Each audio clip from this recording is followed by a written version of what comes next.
Mungkin boleh dijelaskan Bang, apa sih perbedaan antara asuransi dan investasi? Visi dan misi kami ya, kita ingin menjadi leaders ya di industri finansial non-bank. Kalau mau masuk ke investasi ya, tentunya teman-teman setidak-tidaknya tanya ke tetangga.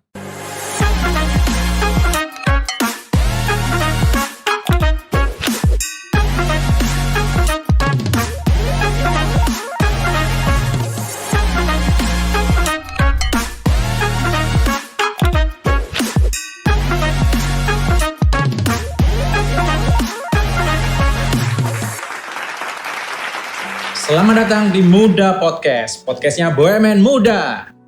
Masih bersama kami di sini, saya Argo Nugroho, ditemani dengan partner saya, Mas Kiki Suara, selalu setia menemani Sobat BUMN Muda semua. Di podcast ini kita akan mengulik cerita-cerita menarik di balik kesuksesan para top leader BUMN. Dan pastinya di Muda Podcast ini, kita akan buka-bukaan dan no sensor-sensor club, ya Mas Kiki ya? Kayaknya langsung saja, ya Mas Argo, kita ngobrol bersama tamu kita hari ini. Selamat datang Bang Robertus Bilitea, Direktur Utama IAFG di Muda Podcast.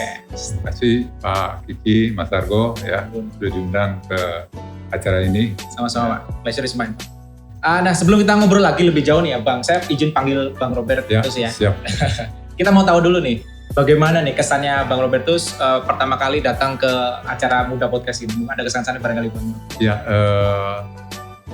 saya pas masuk pintu tadi ya, saya agak terkejut juga ya, karena ternyata krunya banyak gitu ya, yang mempersiapkan acara ini juga banyak, dan yang pasti suasananya memang environment-nya energi gitu Pak ya benar-benar relax, tapi benar-benar menggambarkan satu energi yang benar positif, yang bagus gitu Pak. Terima kasih banyak Pak. Terima kasih. Dan buat Sobat BUMN Muda yang belum banyak tahu IAFG itu apa, nanti kita akan bahas lebih lanjut di sini. Dan kita harus bangga juga loh Mas Kiki, ini kita BUMN Muda Podcastnya didukung penuh oleh IAFG ya, oleh Indonesia Financial Group.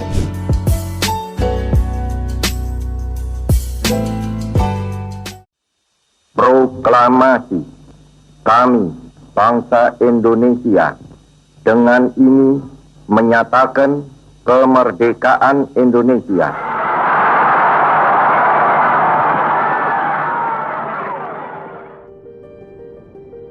Kedaulatan di negeri sendiri adalah kekuatan terbesar kita. Apakah kekuatan Indonesia? Kekuatan sebuah negara besar yang membentang luas dari Sabang sampai Merauke. Dengan ribuan pulau dan ratusan juta orang. Kekuatan dari populasi muda dan produktif yang akan mendorong lajunya ekonomi bangsa. Dengan potensi pasar keuangan yang sangat besar. Ini adalah kekuatan usaha untuk terus berjuang. Kekuatan akal yang selalu mencari jawaban di masa yang bersinar maupun yang kelam. Kekuatan yang unik dengan pandangan dan jalan hidup khas dalam menghadapi segala tantangan. Karena untuk menggerakkan Indonesia perlu kekuatan yang berasal dari bangsa sendiri.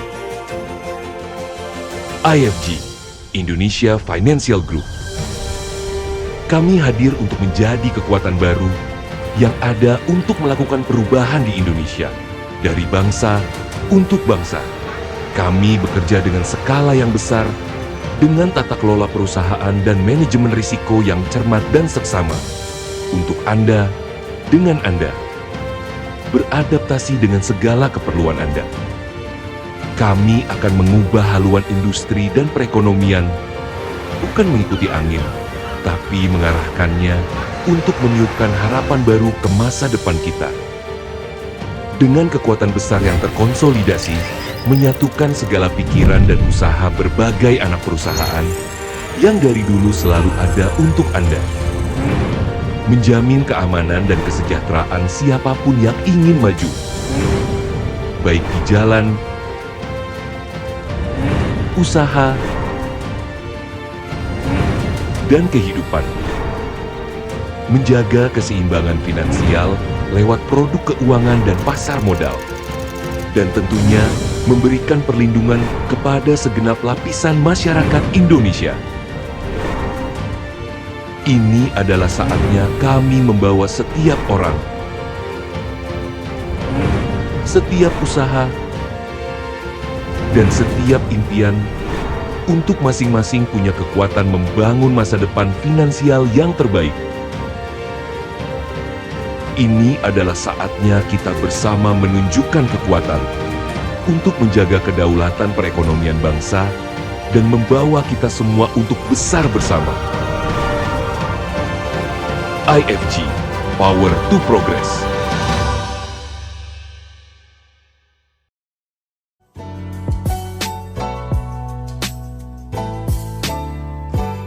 Oke, mungkin pertama-tama ya Bang Robertus ya, ini banyak yang belum tahu nih IFG ini apa sih gitu. Tapi tunggu Bang, jangan dijawab dulu. Kita akan kulik lebih lanjut ya dalam acara Pemuda Podcast ini, supaya kita bisa lebih ngerti lah seperti apa itu. Betul juga Mas Argo, kita akan bahas ini lebih dalam. Tapi sekarang kita akan kenalan dulu dengan Bang Robert. Siap. Oke, Bang Robert, ini kan Bang Robert sekarang mendapatkan amanah yang luar biasa sebagai Direktur Utama IFG gitu ya. Ini salah satu, saya yakin pasti akan menjadi salah satu titik puncak dari karirnya Bang Robert selama ini gitu ya. Nah, mungkin dalam lika-liku karirnya Bang Robertus yang panjang dan luar biasa ini gitu, pasti ada momen-momen ya di mana Bang Robert masa ada dalam suatu titik yang terendah gitu kan. Tapi kemudian Bang Robert bisa berhasil membalik suasana gitu Bang Robert ya. Supaya bisa kemudian bisa bangkit dan meneruskan amanah yang luar biasa tadi. Nah, kira-kira ada nggak nih Bang Robert? Bisa sharing nggak momen-momen seperti itu yang bisa dibagikan kepada sobat BUMN Muda? Ya, terima kasih Mas Argo ya, sobat-sobat BUMN Muda ya. Karir saya sebenarnya hampir bisa dipastikan ya habis di dunia financial industry ya. Itu dari tahun 90-an ya, baik sebagai profesional yang kerja di beberapa financial institusi maupun sebagai lawyer gitu ya. Yang cukup monumental menurut saya ketika saya menjabat sebagai Direktur Hukum di Badan Penyihatan Perbankan Nasional.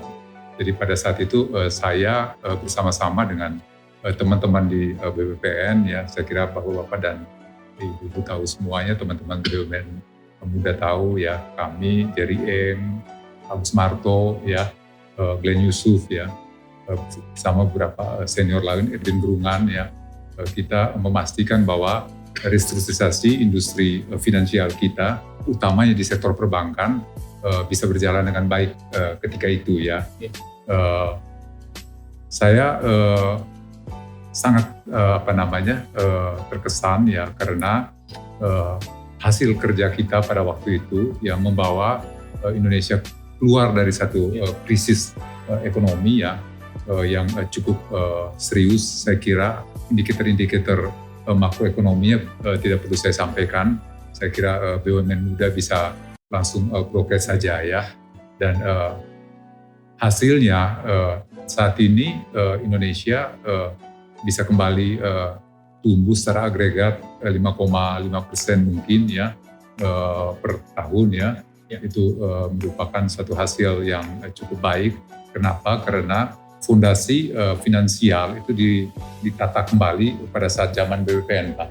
Ya, sedikit panjang mungkin kalau boleh saya sedikit tambahkan ya. Yang pertama ya, restrukturisasi di sektor individual banks. Ya, kita memerge beberapa bank milik negara ya, BDN, Bukopin, Bank Eksim ya, BBD muncul dilebur menjadi Bank Mandiri saat ini ya. Dan Mandiri kami berterima kasih menjadi salah satu bank yang leading di sektor korporasi dan sebagainya ya.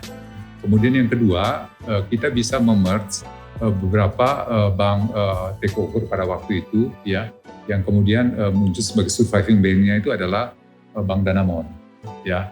Kita jual kepada Temasek di Singapura, dan saat ini di Temasek sudah lepas lagi ke pihak Jepang tentunya ya. Yang ketiga, saya kira kita punya satu bank yang juga cukup kuat saat ini, yaitu Bank Permata yang terakhir ini dimiliki oleh Bangkok Bank ya. Karena Bangkok Bank saat ini kelihatannya tidak hanya ingin punya branch di Indonesia, di sektor korporasi. Kemudian saya pernah ada di sana di tahun 90-an gitu ya. Tapi saat ini mereka pengen masuk juga ke segmen-segmen komersial dan retail lewat bank permata ya. Nah, di sisi regulatory supervisory ya, kami pada waktu itu bersama-sama dengan BI, bersama-sama dengan Departemen Keuangan, tentunya di-lead oleh IMF ya, memecah ya fungsi BI ya, yang dulunya Bank Indonesia itu bertugas melakukan monetary supervisory sama pengawasan perbankan, jadi makro mikro ada di BI. Tapi kemudian pada waktu itu diputuskan bahwa BI fokus pada monetary supervisory, pengawasan perbankannya serahkan ke OJK. Nah, OJK baru muncul sekitar tahun 2010 kalau nggak salah ya, atau 2012 ya, OJK baru muncul. Nah, kemudian pada waktu itu juga ya disepakati untuk membentuk satu lembaga yang menjamin simpanan nasabah di bank yang namanya LPS. LPS berdiri pada tahun 2004 akhir ya. LPS digagas juga di BPPN ketika itu. Dan saya bersyukur saya sempat bergabung di LPS lagi pada tahun 2012 ya sampai tahun 2020 kemarin. Nah, dengan sistem pengawasan industri finansial ya yang diserahkan ke beberapa regulator ya, tentunya kita harapkan pada waktu itu bisa memberikan satu iklim ya investasi di sektor finansial yang memberikan perlindungan yang cukup baik kepada konsumen di sektor finansial ya. Pada tahun 2015 ya, setelah saya selesai dari BPPN ya, pada saat saya ada di LPS, kami bersama-sama dengan BI dan OJK ya melakukan satu review ya terhadap protokol penanganan sistem keuangan, baik di sisi pada fase non krisis dan krisis ya. Nah, dengan mengambil angle pengalaman penanganan Bank Senturi yang kemudian menjadi Bank Mutiara. Nah, pada waktu itu kemudian kita come up dengan membuat satu undang-undang baru namanya Undang-Undang Pencegahan dan Penanganan Krisis Sistem Keuangan. Ya, kita perkenalkan, kita memposisikan ya komite sistem KSSK menjadi lebih kuat ya. Kemudian membagi kewenangan masing-masing regulator dalam fase penanganan sistem keuangan. Ada BI ya dari sisi monetary sistemnya, kemudian ada OJK bicara mengenai pengawasan sektor finansial, kemudian ada LPS ya sebagai garda terakhir yang menentukan apakah bank itu diselamatkan atau bank ditutup, dan kemudian ada Kementerian Keuangan sebagai leadernya, sebagai ultimate land of reserve untuk keseluruhan industri ini gitu ya. Saya kira itu pengalaman saya di sektor ini yang memang cukup panjang. Teman-teman BUMN Muda, Mas Kiki, Mas Argo ya, dengan pengalaman yang panjang ini saya berharap di sisa-sisa karir saya ya, saya ingin sekali ya tidak mendengar lagi ada kegagalan di sektor individual financial corporation ya. Seperti terakhir kita restrukturisasi Jiwasraya tentunya ya. Mudah-mudahan Jiwasraya ini harus terakhir ya. Terakhir kita berharap. Ya, luar biasa ya. Jadi Sobat Muda, bagaimana beliau tuh bisa berada di situasi yang benar ayah gitu ya, krisis keuangan ya, tapi bisa membantu negara ini menata segala macam sistemnya supaya lebih baik lagi gitu ya Bang ya. Luar biasa. Oke, nah tadi Bang Robert juga sampaikan bahwa part of duty-nya adalah bagaimana membawa AFG ini ya untuk menjadi harapan baru bagi masyarakat gitu Mas Ki ya. Bang Robert, ini dengan sumber daya yang berpengalaman yang ada di dalam portofolio Bang Robert ini semua kata tentu saja semua berharap ya untuk agar AFG ini bisa menjadi BUMN yang memberi sumbangsi besar di Indonesia. Nah, dan kita juga sama-sama berharap tentunya bahwa ada harapan transformasi industri finansial gitu ya Bang Robert ya. Iya. Khususnya di bidang asuransi dan penjaminan untuk bisa terus berinovasi dengan, dan tentunya adalah dengan cara kita membentuk yang ada namanya IFG. Nah, ini kan kebijakan ini disusun oleh Kementerian BUMN di bawah pimpinan Pak Erick Thohir gitu ya, Bang Robert ya. Nah, kira-kira kebijakan-kebijakan Kementerian BUMN di bawah beliau ini apakah memberikan akselerasi nih bagi terbentuknya IFG? Gimana ceritanya? Saya kira pertanyaan ini bagus ya, karena pertama yang mungkin perlu saya sampaikan kepada BUMN muda, ya kita saat ini mempunyai satu core values bersama di keseluruhan BUMN. Ya, kalau dulu saya amati, karena saya bukan orang BUMN, Bapak dan Ibu, Mas Argo, Pak Kiki, ya teman-teman BUMN, saya baru bergabung di BUMN sejak 2020 akhir kemarin ya. Saya sudah cerita bahwa karir saya habis tidak di BUMN sebenarnya, tapi di regulator dan di financial industry ya. Nah, saya amati dulu di BUMN ya, itu masing-masing BUMN mempunyai core values-nya masing-masing gitu ya, gitu. Core values-nya masing-masing. Jadi katakanlah mungkin kalau di zaman saya di BPPN, saya merestrukturisasi BUMN Pak. Ya, PT PAL itu saya restrukturisasi, PTDI itu saya restrukturisasi, perbankan BUMN kami yang restrukturisasi. Sehingga saya bisa bertemu dengan teman-teman BUMN dulu dengan beragam values-nya, ya, beragam values-nya. Padahal mereka secara konsolidasi mempunyai satu milik sebenarnya. Ya, mereka mungkin nggak sadar bahwa ya the owners of them ya is the negara, state. Ya, state satu. Sehingga harusnya ya mereka punya satu core values. Nah saat ini Pak Erick ya dan Bapak-bapak dan Ibu di Kementerian BUMN membuat satu core values bersama yang namanya akhlak. Dan akhlak ini menjadi core value kita semuanya, ya.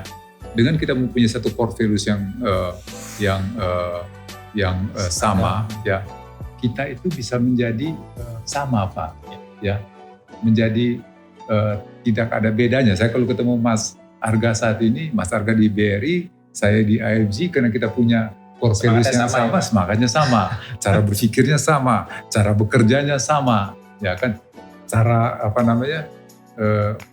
bertingkah lakunya sama Pak, ya. Mungkin dulu bisa beda-beda gitu Pak, ya. Cara kita melihat industri finansial karena kami datang dari sektor yang sama, ya cara kami melihat portofolio kami tentu pasti sama. Yang kami pikirkan pasti prudent, ya kan, gitu.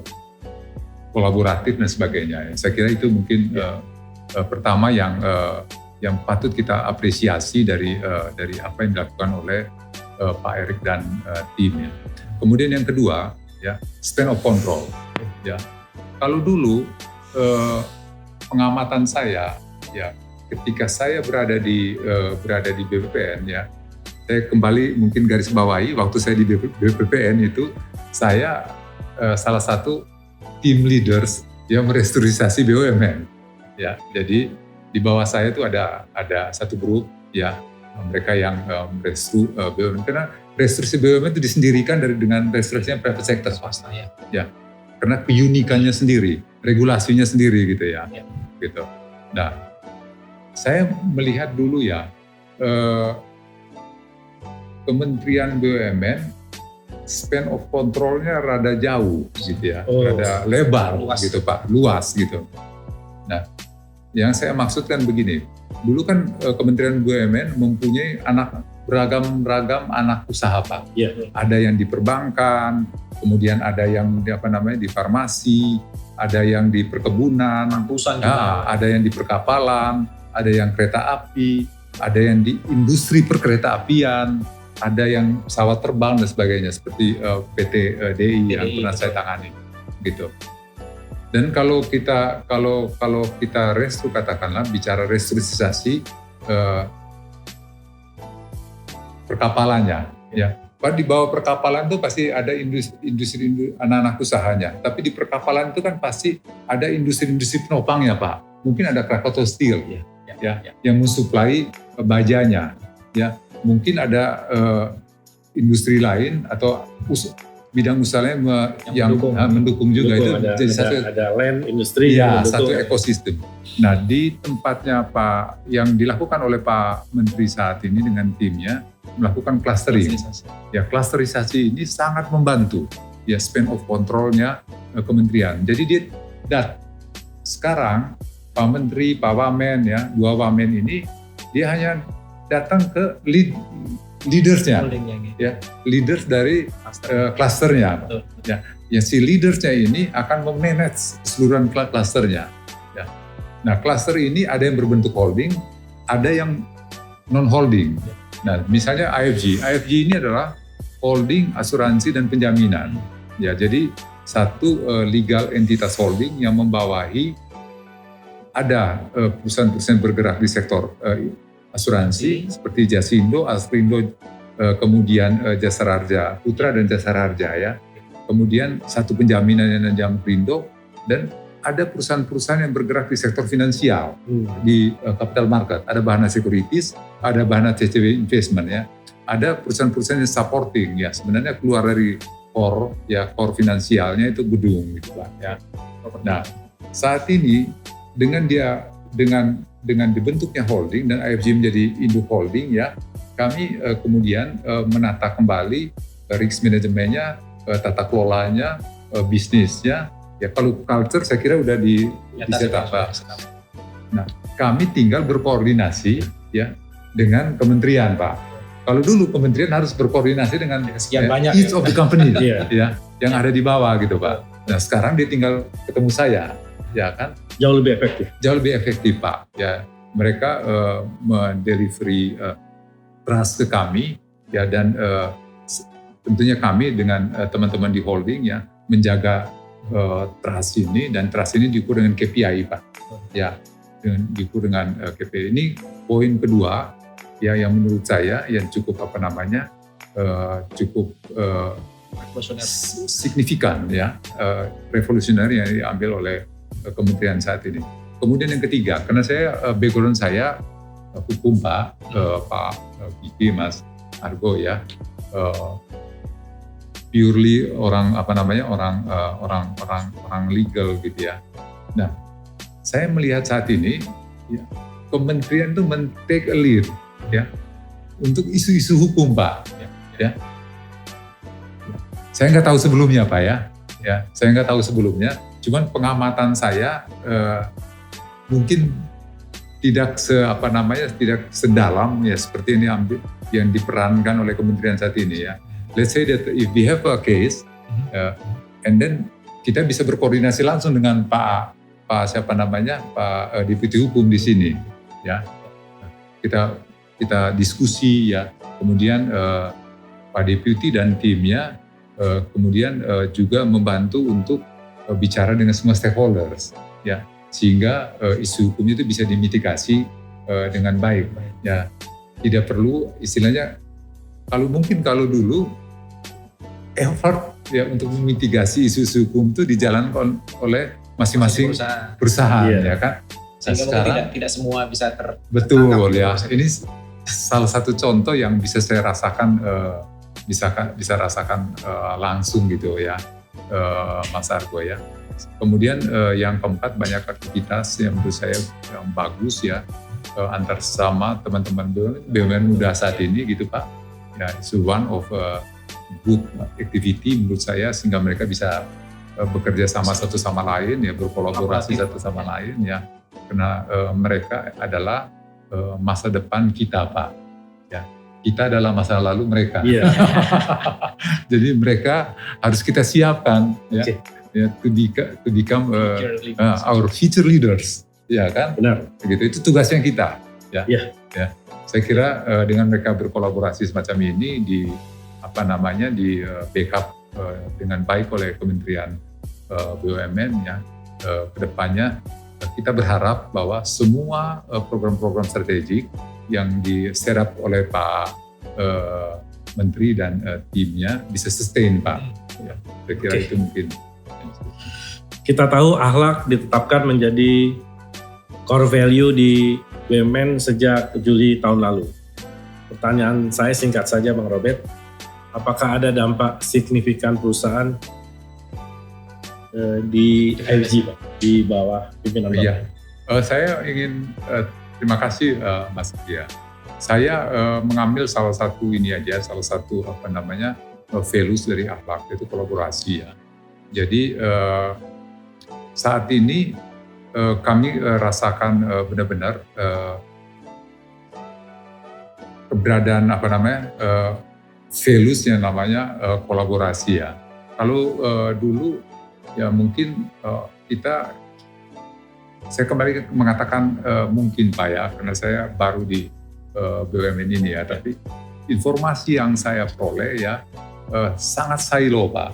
Ya, saya ambil contoh gini, ya antara Askrindo dan Jasindo, ya dan Jamkrindo, mereka ini bisa bersaing satu sama lain Pak.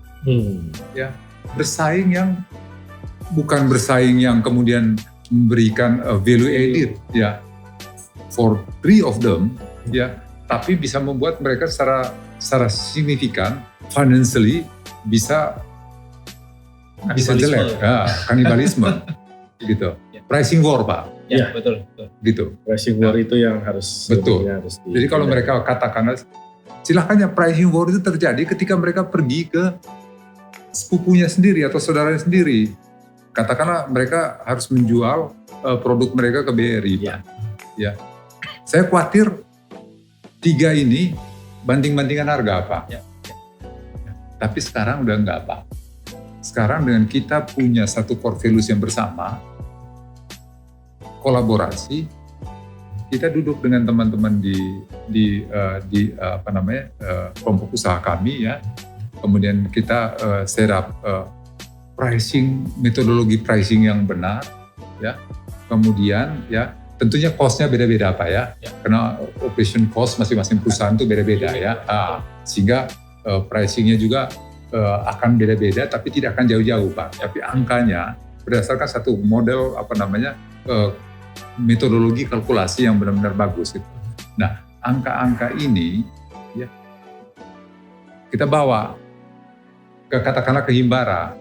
Karena Himbara ya itu bagian atau merupakan satu kepemilikan ya di bawah Kementerian BUMN dan ada core values kolaborasi lebih mudah untuk bicara. Jadi kita tidak menjadi alien ya to each other ya, kita become one of group, band of brothers ya kan. Jadi sama-sama oke. Pricingnya Jasindo, pricingnya Jamkrindo, katakanlah pricingnya Askrindo ya, Himbara juga tidak bicara we will offer you ya very low pricing, enggak. Tapi dia akan kalkulasi juga gitu, karena dia sudah tahu bahwa kita ini sama-sama, kita ini sebenarnya satu family gitu. Kalau ada adjustment sangat terbuka transparan. Iya, betul. Itu yang menurut saya sebagai orang baru di BUMN ya, dan mendapatkan informasi dari senior-seniornya yang lama, kolaborasi itu terasa benar-benar bagus. Tapi kita tidak ingin mengatakan kolaborasi ini kemudian mendominasi pasar Pak ya, secara tidak wajar. Karena ini tentunya akan melanggar persaingan usaha yang sehat ya. Menarik sekali. Bagaimana core value dari diterjemahkan di masing perusahaan gitu ya, terutama tadi yang Bang Robert garis bawahi adalah kolaborasinya gitu ya. Luar biasa Mas Kiki ya. Nah ini mungkin akan menjadi pertanyaan terakhir di sesi ini Bang Robert ya. Nah ini kan Bang Robert ada sebagai pimpinan perusahaan yang holding gitu ya, jadi ada sifatnya adalah menjadi induk dari perusahaan lainnya, terutama di asuransi dan jaminan. Nah ini kira-kira boleh nggak kami tahu nih dari sahabat BUMN Muda mengetahui ada langkah-langkah khusus yang Bang Robert siapkan atau perbuat gitu untuk menjawab, tentunya banyak tugas lah gitu ya Bang Robert ya, untuk terutama di industri ini. Nah itu kira-kira apa yang sudah Abang sampaikan atau siapkan? Baik, yang pertama kita set up visi dan misi kami ya. Kita ingin menjadi leaders ya di industri finansial non bank ya. Jadi kita ingin menjadi salah satu yang terbesar di Asia Tenggara. kami udah memetakan siapa pesaing kami di regional saat ini. Pesaing kami satu Etika dari Malaysia, kemudian yang kedua Far Eastern dari Singapura, Pak. Ya, jadi tahun 2024 ya, ekspektasi kami, objektif kami ya, kita ya akan ada di akan sama dengan Etika dan Far Eastern. Memang Far Eastern agak berat untuk kita kejar, Pak ya, karena literasi di sektor asuransi untuk Singapura itu cukup lebih tinggi daripada kita gitu, Pak ya. Nah, itu objektif kami, Pak ya.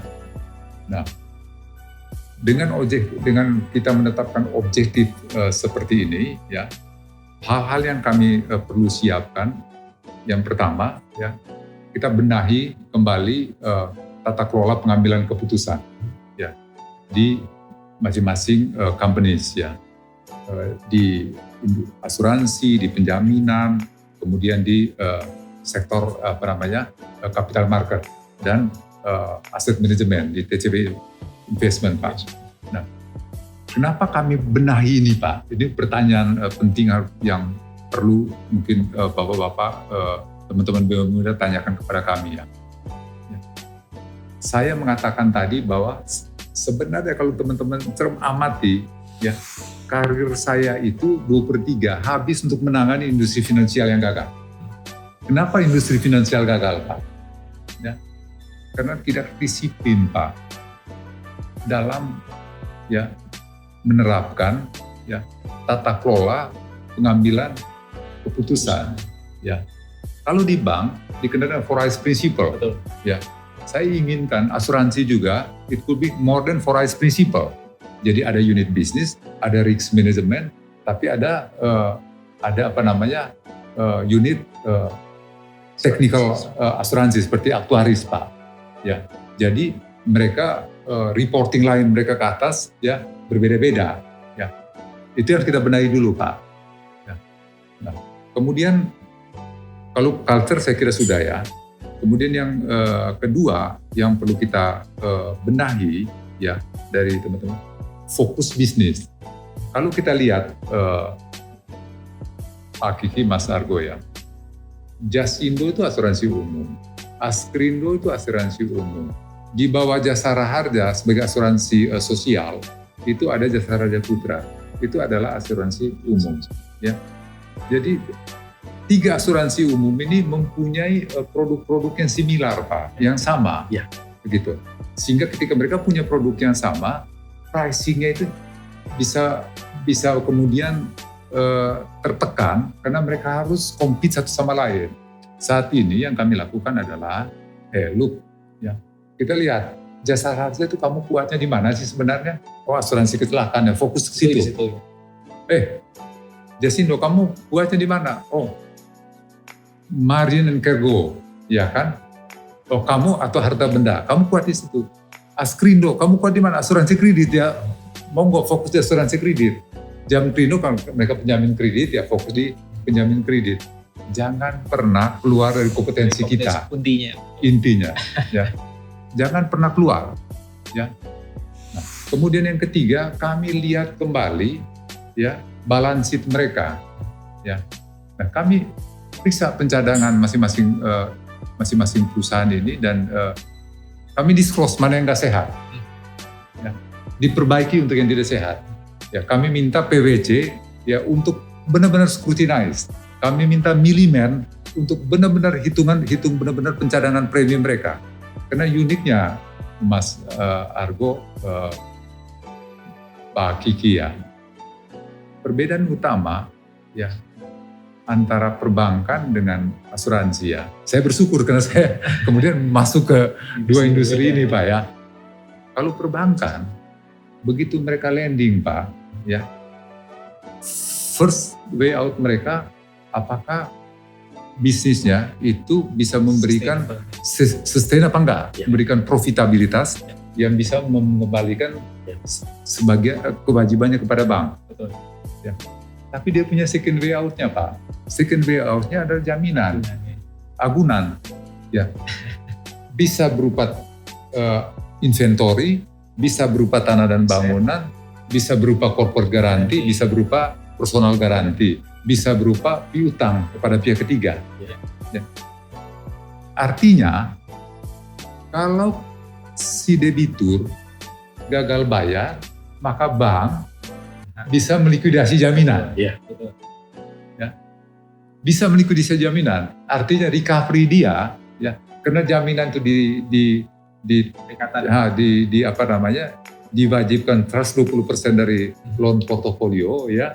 Artinya setidak-tidaknya kalau pengikatan jaminannya benar, kalau valuasi terhadap jaminannya benar, ya, kalau kontrol terhadap inventorinya benar, ya, resikonya kecil, termitigasi.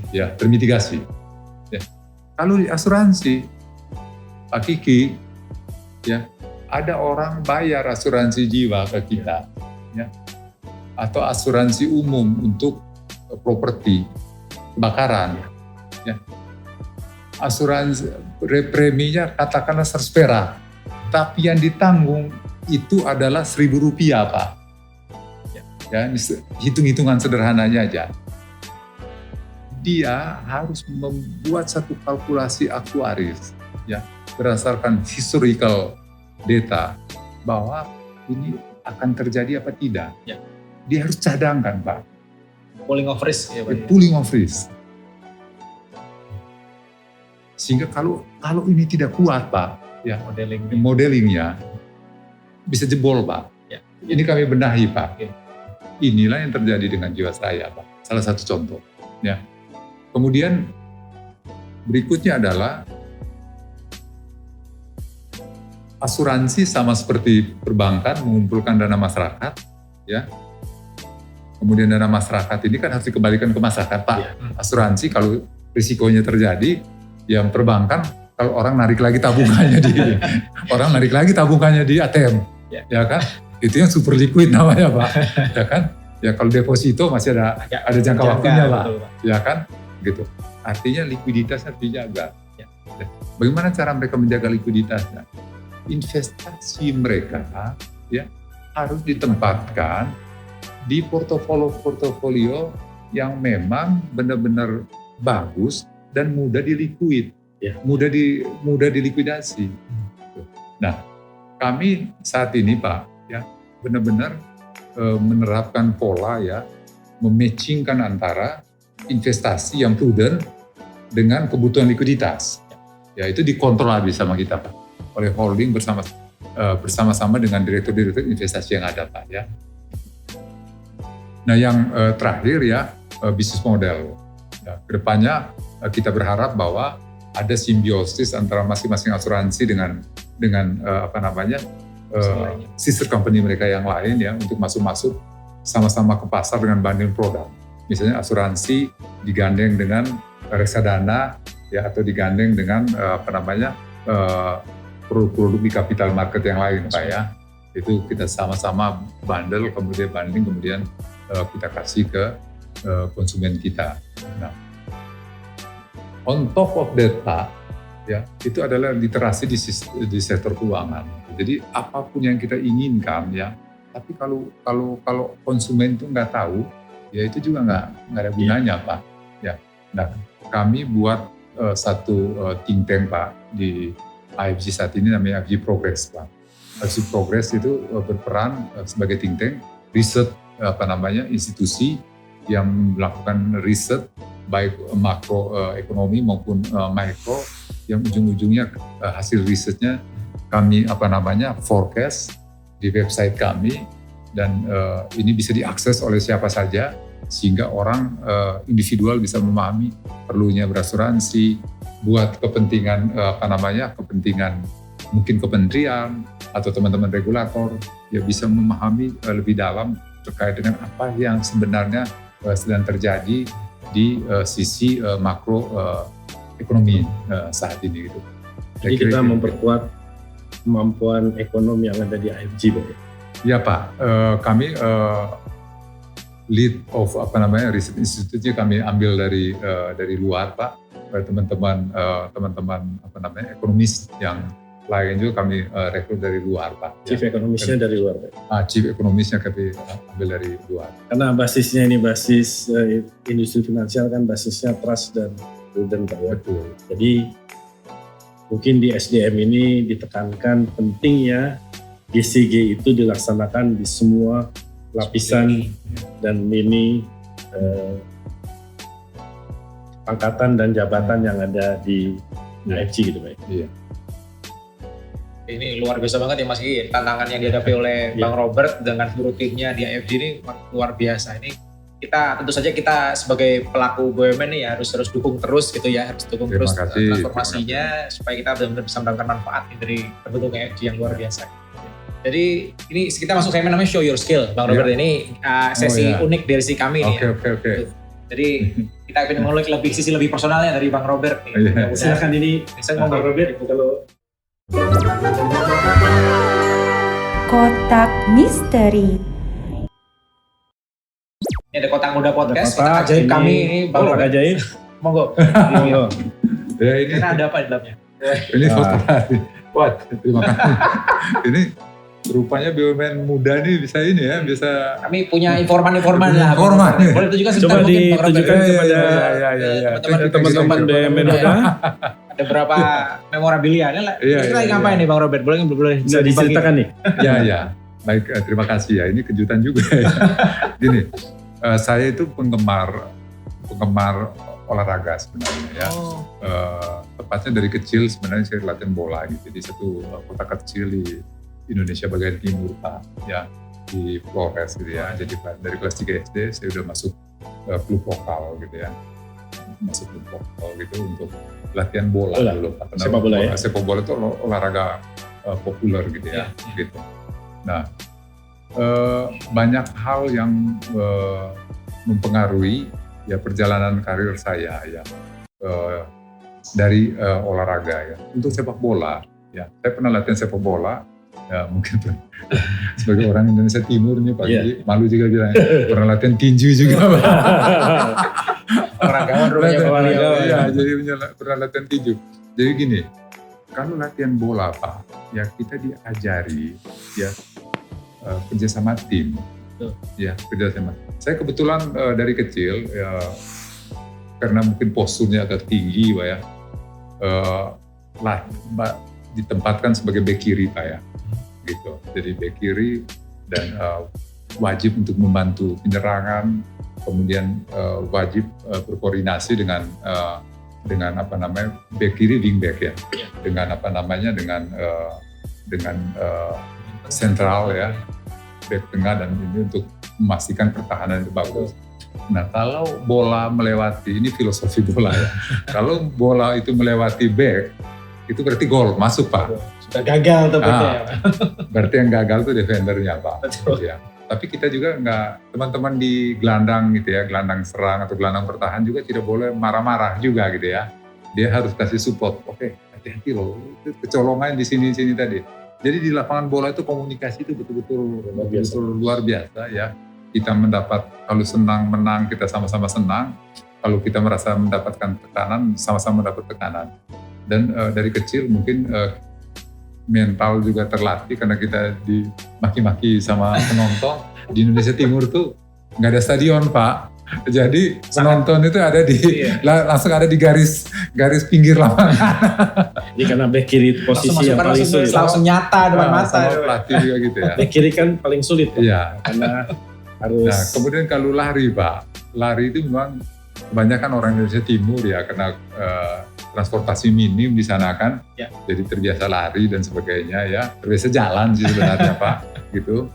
Nah, lari itu mengajarkan saya Pak ya, tanpa saya sadari ini loh Pak, bertahan dalam kesulitan Pak.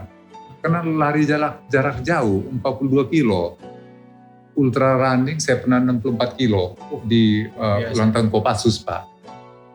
Itu benar-benar kita harus tetap bertahan menuju garis finish. Endurance ya Pak. Endurance, ya harus punya intelijensia yang baik untuk mengetahui atau untuk mengatur ritme lari kita.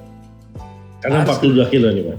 karena 42 kilo. Dan Bapak ikut di nggak hanya di Indonesia, mungkin di Iya, event-event lomba maraton internasional, Pak. saya ikut di Berlin Marathon Pak 2019 ya. Mungkin baru kali ini saya perlu sebut bilang ke BUMN Muda, saya termasuk 100 pelari dari Indonesia. Ya, 100 besarnya ya. Karena di Berlin Marathon disebutin 100 besar pelari Indonesia. Ya masih 100 besar ya. Ya dari sekian itu gitu ya. Nah. Terima kasih ya. Kemudian saya lari di beberapa beberapa tempat ya, dan mungkin agak lari yang agak ekstrim juga Pak ya. Jadi mungkin ya satu waktu lah nanti bareng-bareng BUMN Muda. Saya pernah lari dari 100 meter di atas permukaan laut menuju 1.500 meter di gunung Pak, di tempatnya Pak Primus di Aimere. Jadi itu lari nyusurin gunung terus ke atas. Ya, di Ngada Pak.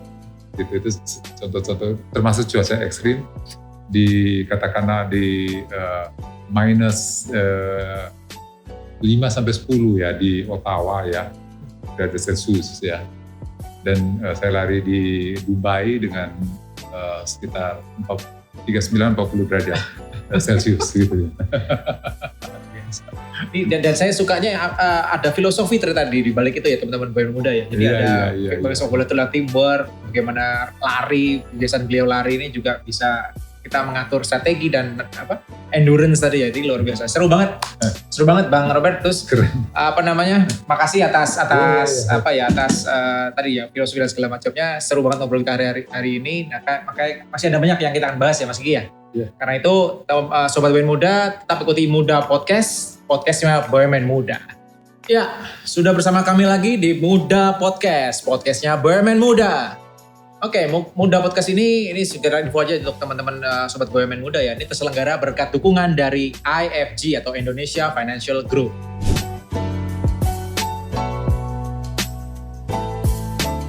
Ya, masih bersama dengan Bang Robertus Bilitea, Direktur Utama IFG, dan kita mau lanjut tanya-tanya, boleh ya Bang ya? Ya. Oke.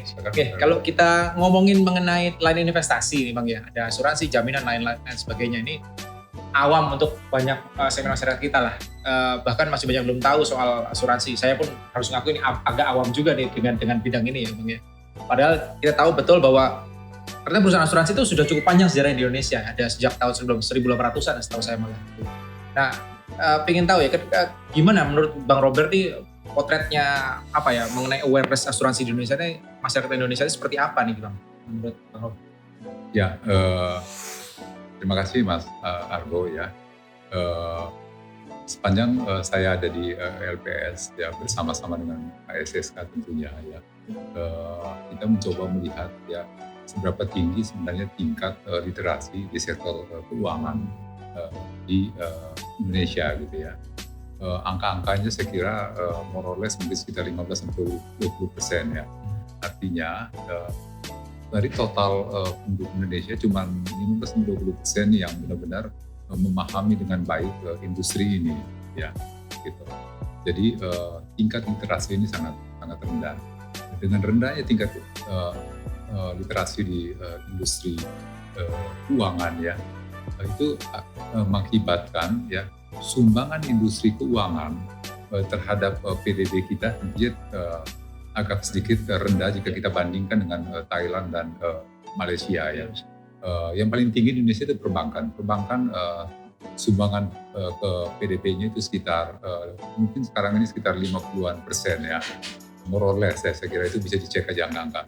Asuransi itu agregat jiwa dan umum ya mungkin sekitar 3-4% Pak ya.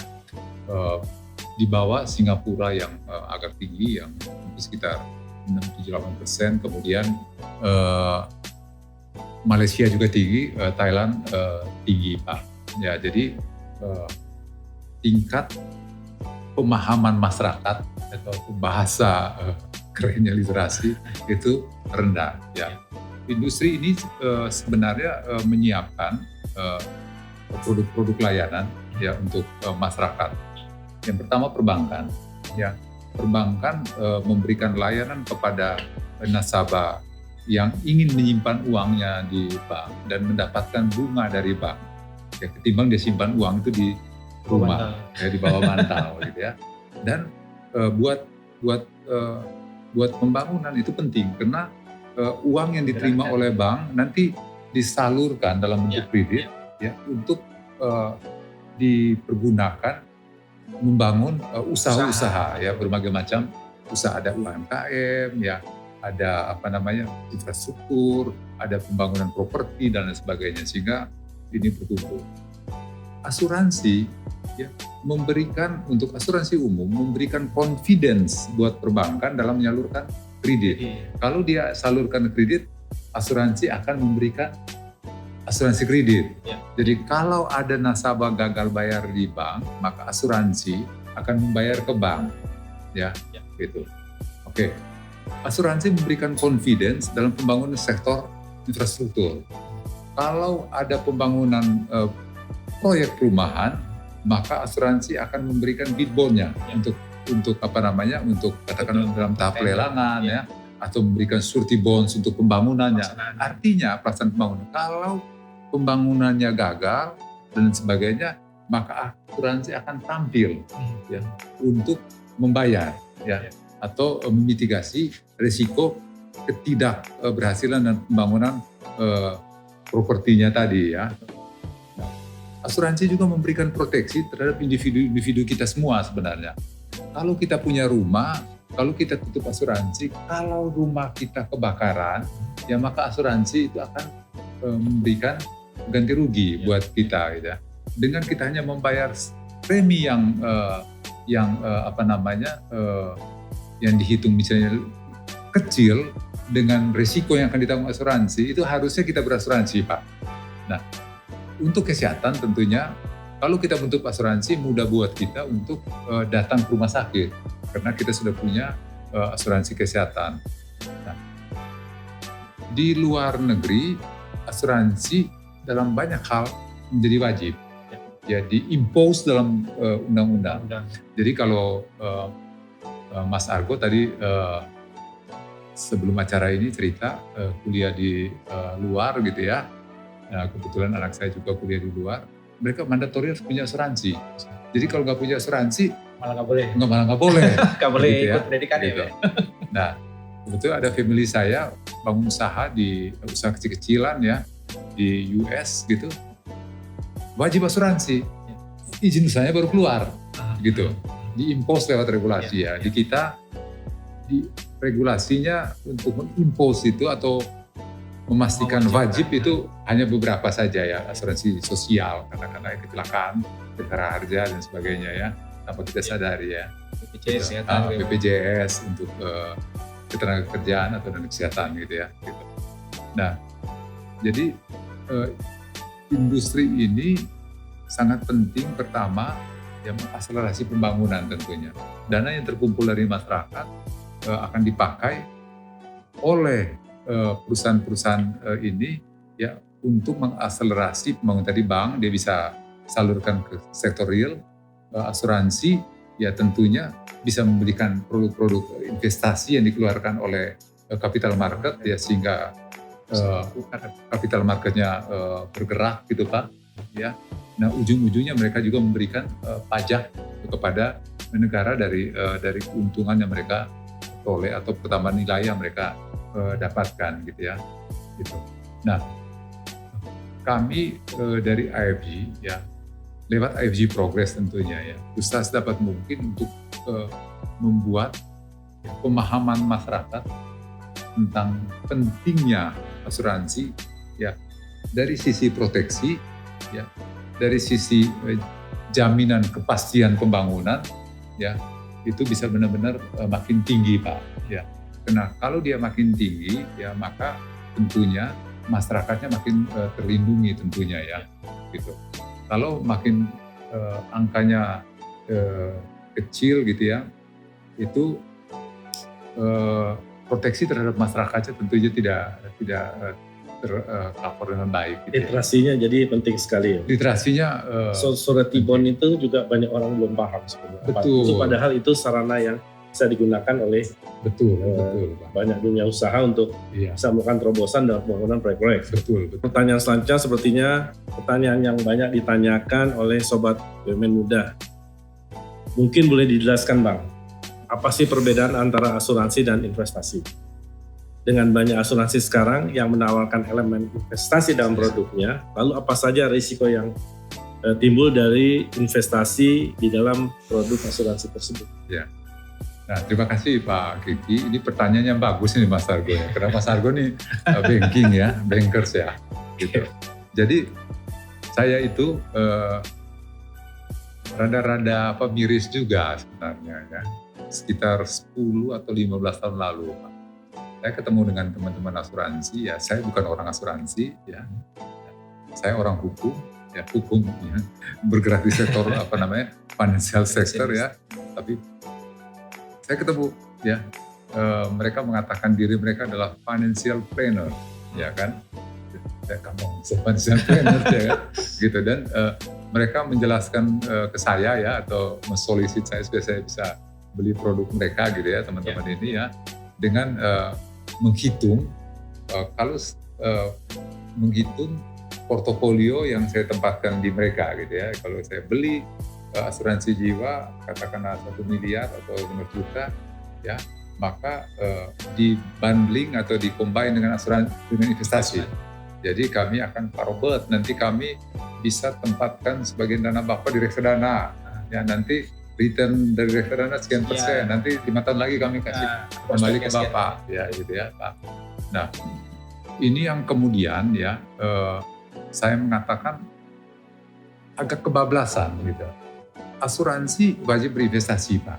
Karena kalau tidak investasi, ya bagaimana cara mengembalikan service back ya kewajiban yang sudah muncul gitu kan kalau terjadi risiko Pak. Tapi yang terjadi adalah teman-teman asuransi ya tampil sebagai pengelola investasi, ya kan? Ini udah salah Pak, ya kan? Jadi asuransi harusnya bicara tentang ya pemberian perlindungan, proteksi kepada nasabahnya. Jadi kalau Pak Robert sakit, ya kalau Pak Robert sudah tutup asuransi kesehatan dengan kami, ya Bapak tunjukin kartu ini, kartu asuransi aplikasi, pergi ke beberapa rumah sakit, nanti Bapak langsung itu tuh. Confidence level naik ya, yakin gitu ya. Yakin, nanti Bapak nanti akan dilayani di sana. Ya. Kamarnya tersedia, obatnya tersedia, dokternya tersedia gitu Pak, ya gitu. Nah, yang investasi ya sebaiknya kalau kita mau berinvestasi, ya kalau Pak Robert, kalau kamu mau berinvestasi, maka sebaiknya Bapak pergi ke Bahana TCW Investment yang memang didesain. Memang didesain untuk investasi. Pergilah ke Bahana TCW, belilah produk-produk reksadana di sana, yang untuk retail kah atau apa, bisa lewat agen penjual, lewat bank atau sebagainya. Kalau Bapak mau investasi investasi ini dibagi dalam beberapa kategori. Kalau yang high risk silakan ya dipilih, ya mungkin main di money market atau apa segala macam ya, foreign exchange. Kalau mau yang sedikit berisiko ya Pak, capital market, pasar modal, beli saham ya. Mau yang konservatif ya, simpan uang di bank ya, sedikit lebih dari konservatif ke atas reksadana mungkin ya, gitu. Ini yang harus dipahami Pak. Jadi kalau kita berinvestasi itu kita menempatkan uang kita apakah di bank atau di pengelola investasi dengan membeli produk-produk mereka. Hanya investasi, tidak ada proteksi di sananya. Dijelaskan dengan segala tingkatan resikonya. Tingkatannya. Ya, dia akan jelaskan Pak. Dia profile kita. Ya, ada know your customers ya. Jadi dia tahu Robertus ini profilnya seperti ini. Ini Mas Argo lebih tahu dari saya lah. Nah, kalau mau ke asuransi, belilah proteksi. Jadi yang harus kita lihat dulu proteksinya dulu. Gitu. BUMN muda ya. Kalau kalian mau pergi ke asuransi, itu berarti mindset kalian harus berpikir proteksi. Kalau saya sakit nanti, saya akan ada di rumah sakit.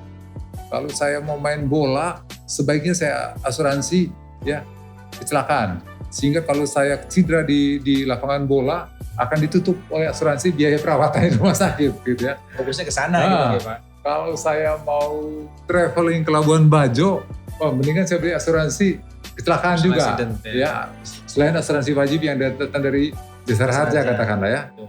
Ya, supaya kalau ada apa-apa ya mudah-mudahan nggak terjadi ya. Ayam aman. Nah, yang di rumah aman, kemudian kalau saya cedera apa segala macam dapat penggantian, harus fokusnya ke situ.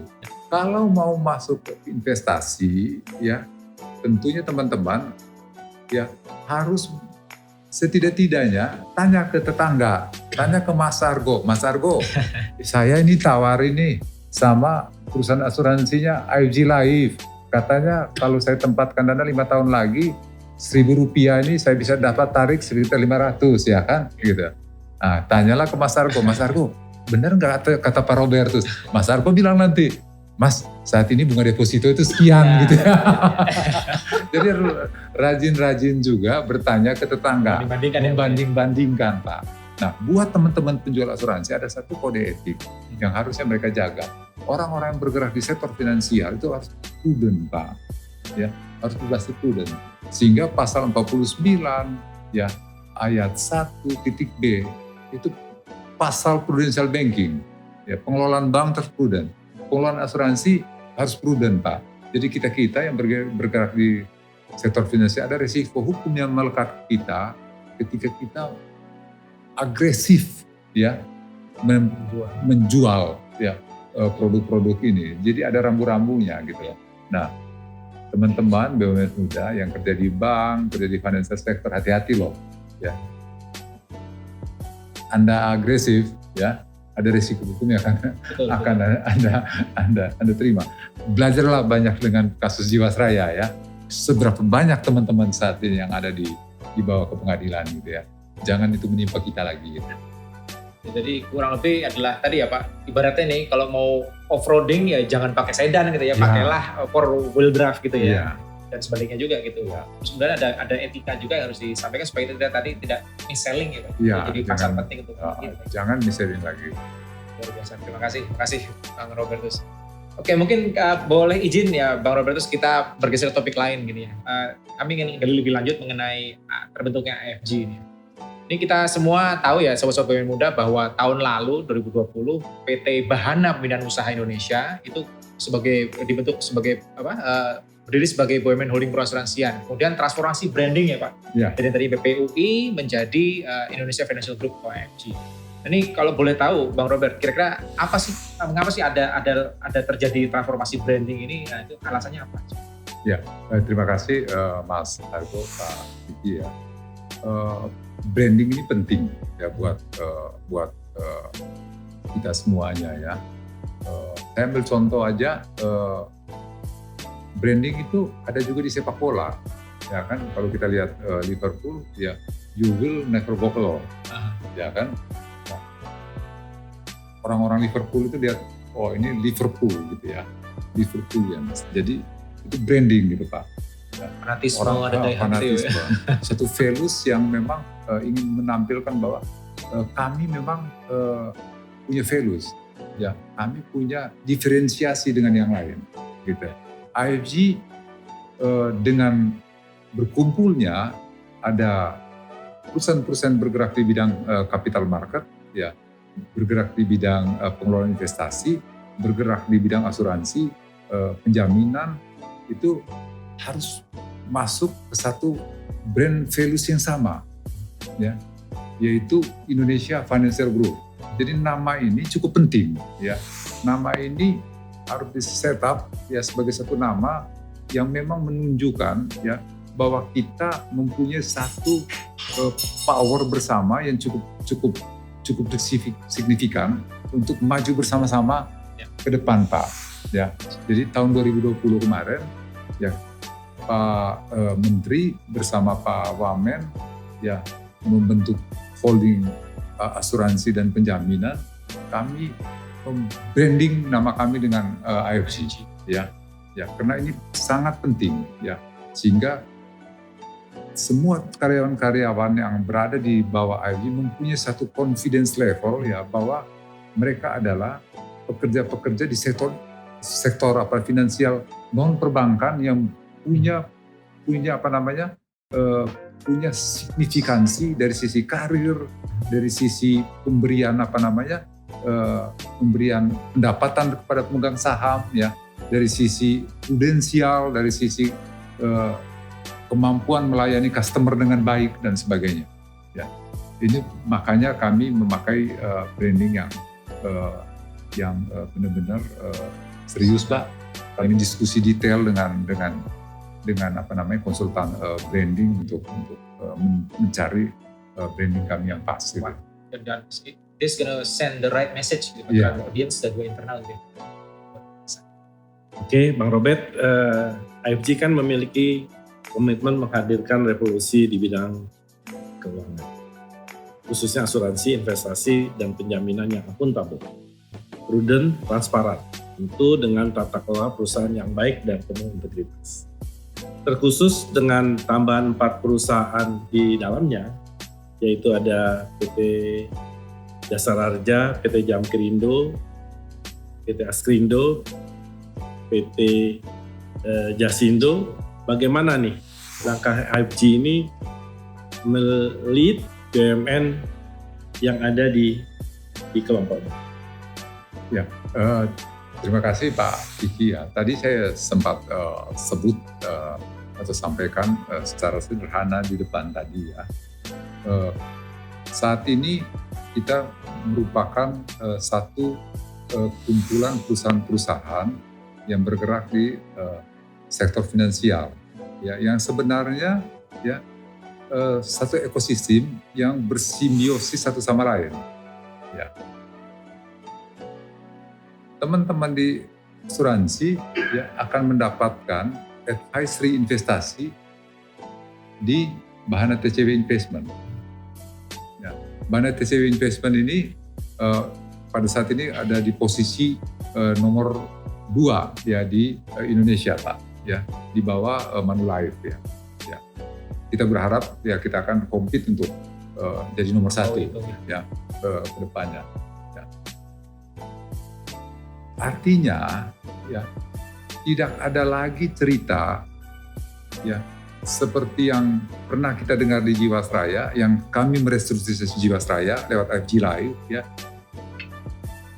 Teman-teman asuransi menempatkan portofolio investasinya di portofolio-portofolio yang memang tidak punya value sama sekali, Pak. Ya, atau susah dilikuidasi. Gitu. Jadi dengan adanya Bahana TCW Investment, Bahana TCW akan membantu saudara-saudaranya di kelompok investasi, di kelompok asuransi untuk ya menempatkan dana-dananya di portofolio-portofolio yang menurut Bahana TCW Investment itu bisa memberikan ya return yang baik, tapi juga kualitas investasinya benar-benar terjaga, Pak ya. Kalau mereka mau ke capital market, mereka bisa pakai Bahana Securities. Kalau mereka membutuhkan advisory di sisi finansial, mereka bisa minta bantuan Bahana Securities untuk memberikan advisory, apakah mau M&A atau mau melakukan corporate action apa saja gitu ya. Ini satu satu ekosistem yang mempunyai hubungan keterkaitan langsung satu sama lain, Pak.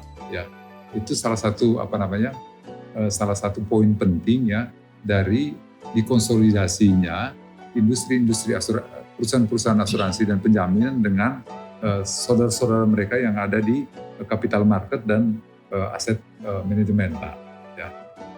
Itu yang saya kira yang pertama yang bisa saya sampaikan. Yang kedua, ada knowledge sharing di sana. Ya. Teman-teman yang punya basis kompetensi kuat di asuransi dan penjaminan bisa bertukar pengetahuannya dengan teman-teman mereka yang ada di industri pasar modal dan aset manajemen. Ya. Kalau sederhananya Pak Kiki ya, kalau tadinya saya tidak tahu mengenai asuransi, ya saya karena mostly background saya itu ada di banking, Pak, dan capital market.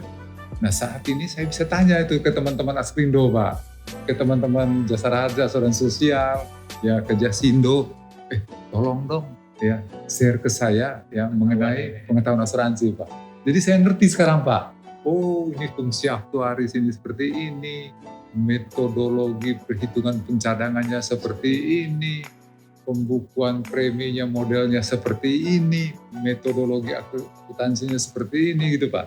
Nah begitu juga kalau teman-teman asuransi ingin tahu tentang reksadana, dia tinggal pergi ke Badan PCB Investment, pengen tahu mengenai Pak Robert, kami mau tahu apa sih sebenarnya namanya medium terms note. Tanyalah ke mereka subject ini matter Pak. expertnya ya Pak ya. Expert. Pak XYZ, ya kami ingin melakukan akuisisi misalnya Pak, ya tanyalah ke Bahana Securities Pak, ya karena mereka punya expert ya yang punya yang kuat kompetensinya di bidang merger and acquisition, ya kan? Kami ingin tanya Bahana Securities, kira-kira menurut kalian ya saham-saham yang kami perlu beli ya dan bagaimana cara membelinya, bagaimana cara valuasi, tanyalah kepada mereka gitu. Jadi pool of talent Pak yang ada saat ini ya bisa share of knowledge to each other, dan secara jangka panjang ya tentunya bisa memberikan sumbangan pengelolaan industri ini jauh lebih bagus karena knowledge-nya bisa langsung didapat dari Sudah komplit di holdingnya, sudah komplit Pak ya. Gimana tadi satu grup gitu ya, grup companies gitu ya Bang Robert, jadi bisa memberikan value yang greater than the sum of its parts gitu ya, luar biasa. Nah kalau boleh lanjut Bang Robert, ini kita mau nggak mau ya kan selalu dihadapkan pada suatu trending topik, katakanlah itu namanya digitalisasi gitu. Semua pihak akan bicara mengenai hal itu. Nah ini selain memang ini adalah imbas dari perkembangan zaman gitu ya, mau nggak mau kita akan menuju ke arah sana gitu. Maksudnya teknologi bagaimana ini berperan begitu besar lah dalam digitalisasi. Nah cuma kan memang ada kekhawatiran ya, ada sisi lain, ada kekhawatiran banyak pihak mengenai apakah digitalisasi ini bisa mengurangi jumlah pegawai dan segala macam. Nah kira-kira bagaimana langkah Bang Robert ini menyikapi hal ini? Ada kekhawatiran, ada kebutuhan bahwa kita perlu meng-embrace teknologi, tapi juga ada kekhawatiran mengenai tadi aspek-aspek lain yang harus kita pertimbangkan juga. Gimana menurut? Ya, jadi teknologi ini challenging Pak ya, terutama buat kami yang generasi generasi sebelumnya lah dengan saya Pak Kiki ya. Jadi Pak Kiki ya, mungkin kita sudah nggak dibutuhkan semua saat ini Pak. Ya, kenapa? Karena teknologi itu cepat, bisa membuat apa saja gitu ya. Itu prolog sederhana yang perlu saya sampaikan ke teman-teman. Jadi kita tidak sadari gitu ya. Saya tidak sadari di tahun 90-an dulu ya, waktu saya masih kerja di bank, masih kerja di finance company, ya masih kerja di sektor kerja di BPPN dan sebagainya, bahwa sebenarnya semua pekerjaan saya itu bisa diganti oleh teknologi Pak. Gitu. Itu benar-benar saya nggak sadari gitu ya. Nah sampai kemudian teknologi masuk, ya kan? Teknologi masuk membantu cara kerja kita, ya. Teknologi masuk membantu bagaimana kita memasarkan produk, bagaimana kita mendekatkan diri dengan konsumen. Mas Argo, yang ingin saya katakan bahwa teknologi ini adalah suatu hal yang tidak bisa kita hindari. Teknologi ini adalah kesaksian dari revolusi industri.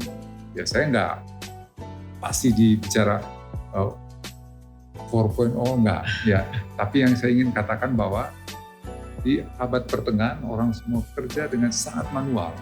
Ya, ketika Thomas Alva Edison menemukan listrik, ya, maka ya semuanya akan lebih mudah gitu ya. Karena ternyata listrik bisa memberikan power. Ya bisa buat nyalain lampu, ya membuat turbin air dan sebagainya. Ya, kereta api dari batu bara. Revolusi industri terjadi di Eropa pada waktu itu ya. Nah, di sektor perbankan pun demikian. Dulu orang kerja manual semuanya Pak. Ya, zaman kami dulu tahun 90-an manual Pak. Ya, kalau kita hitung menghitung kewajiban pihak ketiga tuh ada pakai karlon gitu ya. Karlon. Jadi ya di manual ya. Hitung-hitung interest rate ya, flat ya, karena floating semuanya masih manual. Manual. Sekarang dikalkulasi dengan teknologi. Jadi menurut saya Mas Teguh ya, memang teknologi ini sesuatu yang tidak bisa kita hindari. Ya, sangat sulit kita hindari. Semua cara kerja kita bisa digantikan dengan teknologi. Ini nggak bisa kita hindari. Ya, nah pertanyaan ini cukup challenging. Bagaimana dengan labor intensif? Ya, bagaimana dengan jumlah karyawan kita yang sudah banyak yang kemudian bisa dipersepsikan menjadi cost, ya, karena sebenarnya bisa digantikan oleh teknologi. Buat kami untuk sementara kita tidak mengejar pertumbuhan karyawan dulu, ya kita manage Pak, ya kita manage. Jadi kita budget kita untuk membeli merekrut karyawan kita kecilkan, ya sehingga pada satu titik nanti kita bisa mendapatkan angka ideal antara berapa sih jumlah karyawan yang kita butuhkan untuk mengoperasikan keseluruhan pekerjaan kita, Pak. Ya, itu yang kita cari, Pak. Ya. Tapi kami masuk, Pak, teknologi tentunya kami masuk ya di bahan aset kritis. Kita punya platform untuk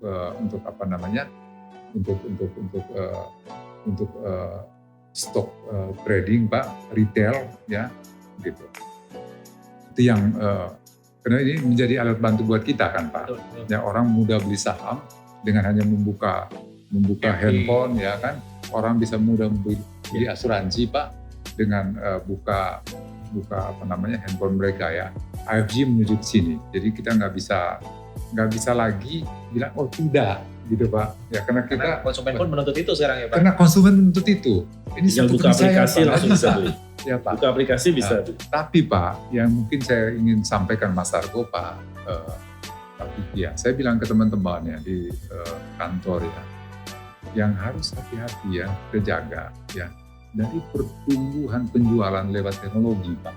Ya, itu adalah edukasi konsumen, terutama buat kita yang bergerak di bidang sektor finansial.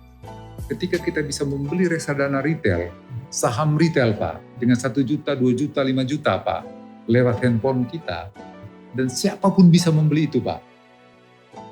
Silakan, termasuk anak saya, Pak, beli itu juga gitu loh, tanpa dia tahu resikonya seperti apa, Pak. Ya, saya bilang ke teman-teman, ya, edukasi konsumen, ya. You think how you do it. I don't know how to educate them. Ya, tapi tolong teman-teman pikirkan itu ya. Kenapa? Karena market ini bisa crash, Pak. Tadi saya kira ya, awal kan kita sempat ngobrol ya. Dulu financial crisis itu 30 tahun. Ya. Sekali ya. Pandemi ini secara literatur kalau kita baca sudah 100 tahun sekali gitu ya. Tapi mini financial crisis untuk kawasan, Pak, ini 10 tahun ini, Pak. Artinya begini, kalau ada krisis di sektor perbankan ya, terjadi bank run misalnya, Pak, dia itu menjalar ke capital market, Pak. Kenapa? Karena pasti saham-saham di bursa itu pada kena imbas psikologis. Shock wave-nya terasa di seluruh industri. Akan terasa, Pak. Tahun saya ingat sekali tahun 2007 ya, tahun 98 ya, orang narik uangnya di bank, semua orang tarik semua, Pak. Gitu. Tahun 2008 ya, krisis di capital market, reksadana, Pak, ya. Itu ributnya sampai kemana-mana, ya kan? Nah, apalagi saat ini, Pak, populasinya makin banyak dan populasinya makin beragam masuk ke industri ini, ya. Di satu sisi kita bahagia, teknologi membantu kita, ya, mendorong konsumen kita untuk membeli produk ini, dan ya seperti yang saya bilang tadi, dana yang terkumpul kan bisa dipakai untuk mengenerate development untuk membangun dan sebagainya. Tapi di sisi lain consumer protection-nya harus benar-benar dijaga. Karena kalau begitu crash Pak, itu kita berhadapan dengan BUMN muda juga nanti. Yang pasti marah-marah nih. Ya. Jangan-jangan datang ke AFG nanti marah-marah karena beli saham retail di Bahana Securities mungkin kan, atau beli reksadana retail di Bahana TCB Investment gitu ya. Artinya tadi edukasi dan literasi menjadi Betul kunci. Pak, betul Pak. Jadi ini ya Pak, teknologi di dalam itu kan sebagaimana semua kemajuan zaman itu tak relakan satu dan pasti bawa manfaat dan mudarat. Ya. Sekarang bagaimana kita menyikapi itu dengan hati-hati, termasuk juga dari aspek literasi keuangan dan juga awareness terhadap risiko-risikonya gitu. Luar biasa. Jadi semangat itu udah pasti gitu ya, tapi ya harus didukung juga dengan berbagai macam hal terus infrastruktur gitu, sobat BUMN muda ya. Hasilnya supaya apa? Supaya optimal. Luar biasa. Terima kasih Bang Robertus. Mas Argo dan Bang Robert, boleh kita belak-belakan di sini Siap. terkait AFG. Ya. Ada beberapa isu yang mungkin nanti bisa Bang Robert jawab. Ya. Kalau begitu saya akan langsung mengajak sobat BUMN muda untuk masuk ke segmen fakta atau hoax. Ya. Fakta atau hoax? Yang pertama, banyak keluhan masyarakat terkait dunia asuransi, mulai dari penolakan, sulitnya klaim cair, berbelit-belit, agen tak jujur. Bagaimana nih? Ya, saya kira fakta atau hoax? Ya, ini fakta Pak ya. Ini tantangan terbesar di industri keuangan ya, utamanya asuransi. Ya, asuransi itu kan perjanjiannya kecil-kecil Pak ya. Mbak, tulisannya kecil, Pak. Tulisannya kecil. Berlembar-lembar ya. Dan berlembar-lembar ya. Jadi kalau konsumen yang cuma tanda tangan itu juga berbahaya. Kenapa? Karena banyak eksklusinya Pak. Ya, dia sakit tapi tidak mengcover untuk A, B, C, D, F, G gitu Pak. Ini fakta. Tapi kita di AFG ya, saya bilang ke teman-teman ya, karena background saya hukum, saya bilang teman-teman ya, tolong kalian beri penjelasan sejelas-jelasnya terhadap exclusion clause, ya, pasal-pasal pengecualian untuk tidak membayar, tidak menanggung, itu harus dikasih tahu jelas-jelasnya, ya. Bila perlu direkam gitu loh, sehingga teman-teman sudah memberikan penjelasan sedetail-detailnya Pak, ya, itu. Nah, itu yang pertama. Kemudian yang kedua, ya,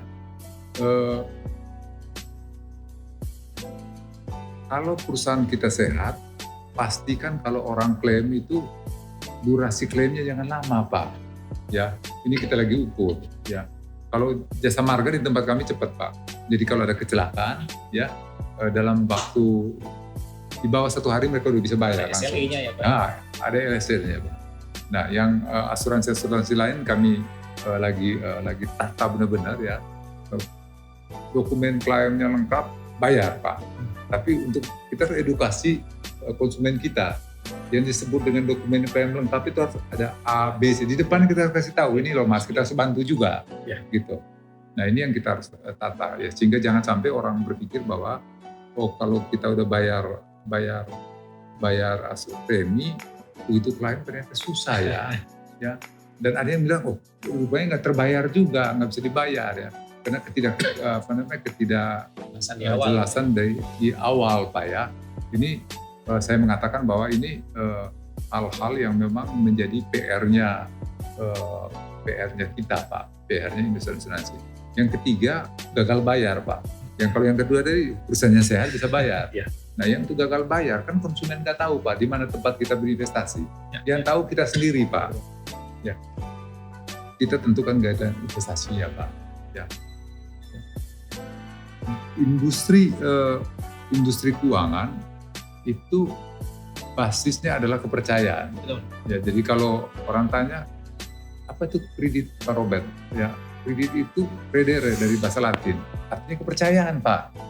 Jadi kalau Mas Argo sudah kasih uangnya ke saya Pak, itu Mas Argo ini menyerahkan kepercayaannya ke saya, ya, saya memegang uangnya Pak, dan saking percayanya karena dia yakin bahwa nanti Pak Robert ini akan kembalikan uangnya gitu loh Pak.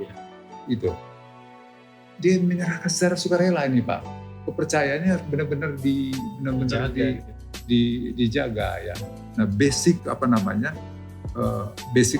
principles dari prudensial ya, financial manajemen itu harusnya benar-benar melekat Pak ya. Sehingga kalau teman-teman pemegang polis datang ke industri asuransinya dibayar ya, bukan begitu datang asuransinya bubar gitu Pak. Nah itu yang memukul ya kita semua. Ya. Oke, clear, sangat clear Bang Robert. Oke, yang kedua ya Bang ya, ini fakta atau hoax. Ini masih banyak masyarakat kita yang punya asuransi, cuma ya mereka ya tadi yang baru bilang tanda tangan doang di awal gitu ya, tapi nggak tahu, nggak sadar atau nggak tahu caranya memanfaatkan. Itu fakta atau hoax nih Bang? Iya,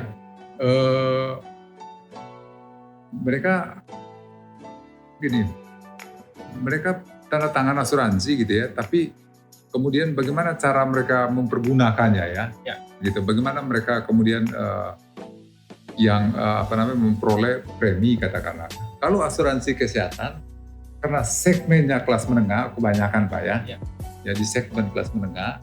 Jadi literasi penggunaan produknya itu teredukasi dengan baik. Jadi kita langsung pergi ke rumah sakit, ada loket asuransi, kasih tahu bawa kartunya Pak. Gitu. Itu lebih ini Pak. Yang menjadi tantangan ya di segmen-segmen tertentu Pak. Ya asuransi kecelakaan katakanlah ya, jasara harja gitu ya. Gitu.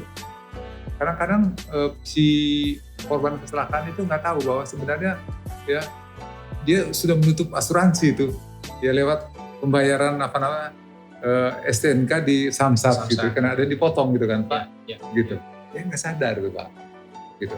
Nah terhadap mereka yang harus aktifnya jasara harja Pak, yang untuk ininya, untuk iya gitu. Nah ini pertanyaan yang bagus ya, artinya gini, terpikirkan juga pada saat ini oleh kami gitu Pak ya, oleh saya gitu Pak. Ya mungkin perlu juga AFG ini secara berkala mengundang konsumennya Pak, terutama asuransi jiwa untuk edukasi Pak. Jadi jangan sampai begini, kayak ini kejadian juga nih dengan saya nih Pak Kiki, Mas Argo. Saya kan beli produk asuransi kan, asuransi jiwa gitu ya. Saya simpan aja, saya udah nggak tanya lagi tuh Pak. Gitu. Ada perusahaan asuransinya juga diam-diam. Orang yang waktu saya beli di perusahaan SYZ, ternyata orang juga udah pindah gitu Pak. Gitu. Nah saya ada beli asuransi itu sekitar berapa puluh tahun lalu itu, 20 tahun lalu gitu. Dan perusahaan asuransi itu sebenarnya sudah di-merge juga. Saya nggak tahu juga itu Pak. Gitu. Artinya ya kelihatannya perusahaan asuransi atau AFG ini ya ini good question dan dalam ya. I think that we have to consider it ya, to invite all our customers ya. I don't know, mungkin apakah periodically ya, untuk kasih tahu Pak. Betul. Ya aku by surat, ya, webinar ya Pak, atau webinar yang baru. Benar, itu yang membuat ini sebenarnya bagaimana ya asuransi saya ya. Dulu saya bilang ada investasi, kita nggak tahu juga Pak. Gitu Pak. Ini yang mungkin saya kira itu fakta ya, di mana hubungan antara perusahaan asuransi dan customer-nya kelihatannya perlu ada maintain, terus di maintain ya, di hai-hai, ajak ngobrol gitu Pak. Gitu. Manfaatnya tadi. Iya. Oke, Bang Robert, itu tadi jawabannya sangat clear ya, Mas Kiki ya. Luar biasa sekali, memang kelihatan betul memang expertise beliau di bidang ini gitu ya. Clear sekali, tadi messagingnya juga sangat jelas dan lugas bahwa ada beberapa hal yang masih harus dikerjakan, tapi saya rasa IFG berada dalam postur yang tepat Pak untuk bergerak lebih maju ke depan. Gitu. Nah, ini mungkin Bang Robert, Mas Kiki, kita akan masuk ke segmen terakhir kali ini ya. Kita ingin tahu lebih dalam mengenai program-program yang telah digagas di IFG. Untuk tadi kita tahu IFG sedang bertransformasi gitu ya. Jadi pasti akan ada banyak hal-hal yang disiapkan. Nah, kalau saya pernah baca juga soal transformasi digitalisasi, ada dashboard investasi di teman-teman IFG gitu ya. Sudah terintegrasi antar beberapa perusahaan di dalamnya.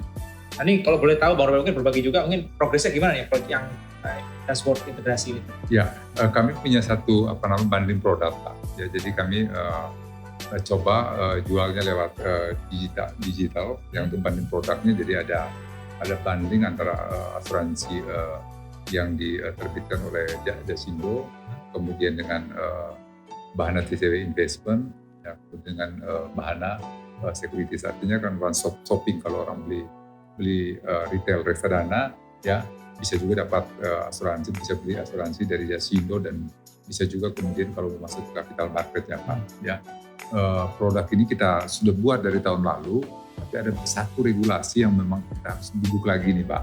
Ya, dengan dengan Kemenko Info ya terkait status IFG ya. Mudah-mudahan ini bisa selesai ya di tahun ini, sehingga tahun depan banding produk ini kita bisa jalankan ya. Kemudian yang kedua, untuk digitalisasi teman-teman ya di Bahana Securities kita sudah menyiapkan satu platform baru ya, yang teman-teman nanti bisa akses ya di download. Kami akan lebih masif lagi nanti menjual memasarkan ini gitu, itu lewat digitalisasi. Artinya kalau teman-teman mau membeli shares ya, saham retail ya, itu udah lebih semudah itu ya Pak ya? Lebih mudah Pak ya. dengan lewat handphonenya Pak. Nah, mungkin Mas Argo, Pak Kiki ya, karena saya bukan orang bisnis ya, saya orang hukum ya, pure hukum. Saya jadi dirut IFG untuk memastikan bahwa holding ini terbentuk Pak. Ya, membuat satu rumah bersama buat holding ini, dan satu waktu saya akan tinggalkan holding ini karena rumahnya sudah terbentuk sebenarnya, layak produk-produknya sudah terbentuk. Nah, karena saya orang hukum, maka saya pastikan bahwa kita harus konservatif Pak. Karena saya banyak menangani perusahaan-perusahaan finansial yang gagal ya. Saya tidak ingin agresivitas kita ya tidak diimbangi dengan mitigasi risiko yang kuat. Di digitalisasi Pak, ya kita bisa banyak dapat konsumen ya, tapi hati-hati, kita tahu persis nggak siapa mereka. Mereka membeli produk kita itu karena mereka mau membelikan, atau karena ada orang lain bilang kamu beli. Ya, betul.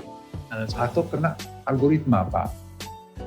Ya, ini yang harus kita jaga benar-benar, sehingga di IFG Pak, Mas Argo, Pak Kiki ya, produk-produk ini kita siapkan, tapi kita pengen growth-nya itu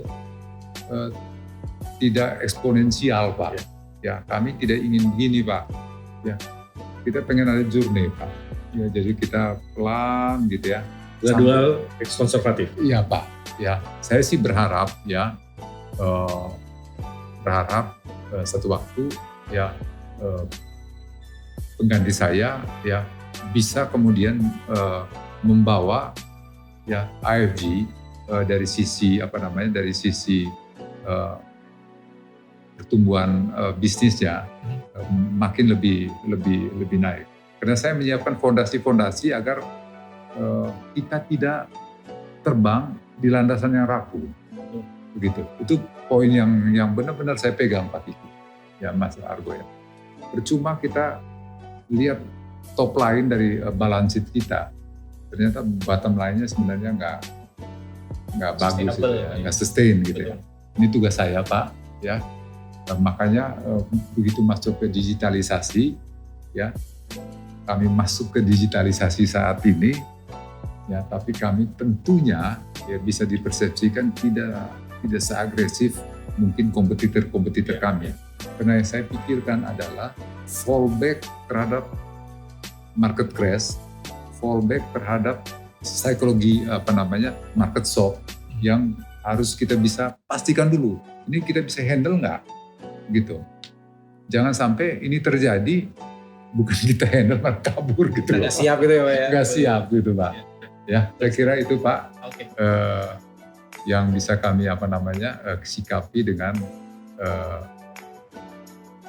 digitalisasi saat ini di IFG, Pak. Oke. Berikutnya terkait industri asuransi jiwa, ternyata di Indonesia sudah ada sejak awal tahun 1800-an. Namun harus diakui bahwa ukuran dan tingkat penetrasinya di pasar Indonesia masih relatif rendah dan belum bisa melebihi angka 5%. Nah, bagaimana IFG sebagai asuransi jiwa dan juga kesehatan nasional yang baru didirikan ini mampu menangkap potensi pasar yang begitu besar? Ya. Ini jadi effortnya bagaimana, strateginya bagaimana, dan tentu tadi dasarnya tetap harus prudent dan tetap GCG. Ya, untuk asuransi jiwa, Pak, kami fokus pada asuransi kesehatan. Ya, kami akan tentunya kita punya ekosistem BUMN saat ini itu main market kami, ya, itu cukup potensi pasar besar. Kemudian kami akan keluar, Pak. Ya, keluar dari keluar dari ekosistem ini, ya, kami akan bertumbuh secara anorganik, ya, mengakuisisi salah satu pemain di sektor ini, Pak, atau strategic partners dengan mereka untuk mendapatkan market yang lebih luas lagi, ya. Nah, selain itu kita juga tadi yang untuk digitalisasi, ya, kami mencoba masuk lewat digital, Pak, ya, untuk memasarkan produk-produk kami. Akan tetapi ada garis bawahnya, Pak, ya, consumer protection still is a must. Ya, garis bawah Ya. ya. Itu karena kami punya IFG Life saat ini baru kami dirikan, Pak. IFG Life itu lahir dari cerita Jiwasraya. Jadi kami tidak ingin, ya, mengulangi apa yang sudah pernah kita Lesson learned ya Pak, ya, kita ambil dari sana. lesson learn, ya, Pak. Oke, segmen pasar yang sekarang ya Bang Robertus ini kan yang paling besar barangkali juga karena pergeseran generasional gitu adalah segmen generasi muda gitu ya. Lebih dari separuh sekarang adalah generasi muda gitu. Nah, tapi soal asuransi nih, generasi yang so-called milenial nih masih banyak yang tidak tergerak untuk memiliki asuransi, untuk membeli produk-produk asuransi. Nah, ini gimana kira-kira kiatnya IFG, Bang Robert, dalam membangkitkan minat anak-anak muda nih ya? Padahal mereka sebenarnya tadi bisa mendapatkan benefit yang luar biasa dari dunia asuransi. Terima kasih, Mas Argo, ya. Saat ini kelihatannya teman-teman di IFG muda juga, ya, harus masuk ke media-media sosial, ya, untuk ketemu teman-teman mudanya, ya, untuk menceritakan ya betapa pentingnya untuk berasuransi. Katakan traveling aja, sederhana aja, ya. Kalau Anda delay sebenarnya bisa loh di cover dengan asuransi.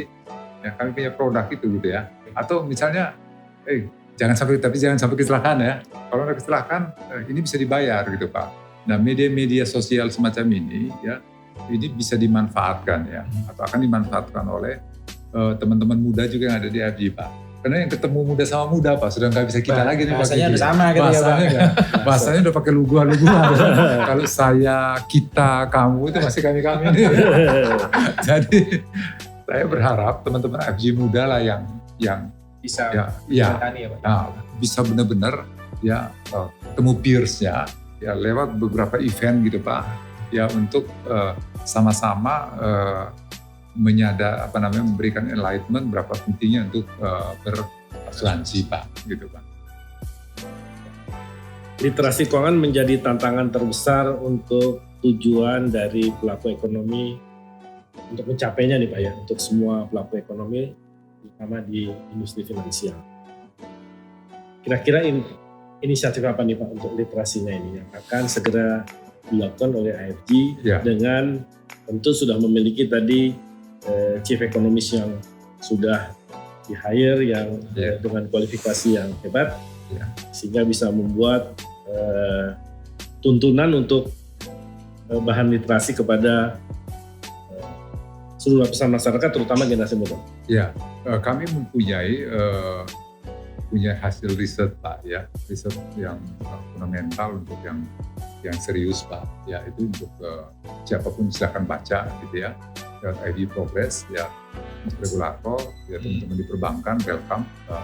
Seperti itu, itu kami share ke lini-lini yang benar-benar punya concern yang kuat terhadap industri ini. Yang untuk generasi muda tentunya kita akan buat flyers tentang betapa pentingnya berasuransi, betapa pentingnya menabung di bank, ya betapa pentingnya menempatkan portofolio selain di bank juga mungkin bisa taruh di reksadana dan sebagainya Pak.